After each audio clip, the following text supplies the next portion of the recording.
fact of the matter is nobody lives forever. And some of us, our bloodlines are not as fortunate as others. So the thing about it is we're starting from the bottom. Now, nobody makes $1 million from scratch. Nobody makes a fortune from scratch. So exactly what are you leaving for the generation behind you? You see, we come from a generation of kids that's raising themselves. Parents who don't see themselves as parents, more as friends, which in return have kids who are not idolizing adults, but wanting to fraternize with their friends. Now we have a stereotype perpetuating that we don't know how to raise our kids. So what are you going to do to change it? Are you going to perpetuate a stereotype, or are you going to change the mold?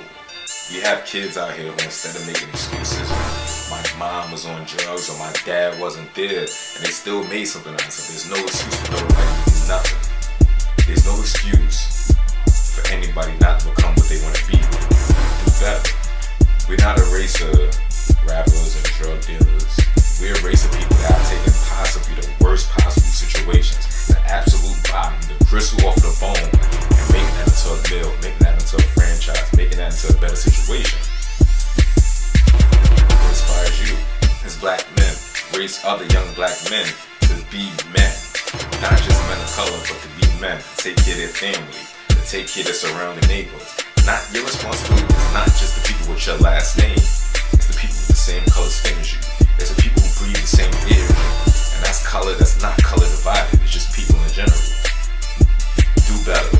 Young lady, if you chose to have a baby at an early age and you feel lost and you feel like you don't know what to do, the last thing you should do is look for that in the love of another man. You don't need a man. You don't need companionship. You need knowledge. You need an education. You need to be strong enough to take care of you and your kids. Do better. Older people, if you feel like, well, time has passed and maybe I didn't do what I was supposed to do early in my kid's life and they're old and it's not for me to do now, it's never too late. Alright? If your seed made that child, your influence is always going to mean something. Do better. I don't expect to change the world with the words I'm saying. I just hope that I can inspire somebody who's going to pass on the word. Hopefully that just makes a little bit of a difference. That's it.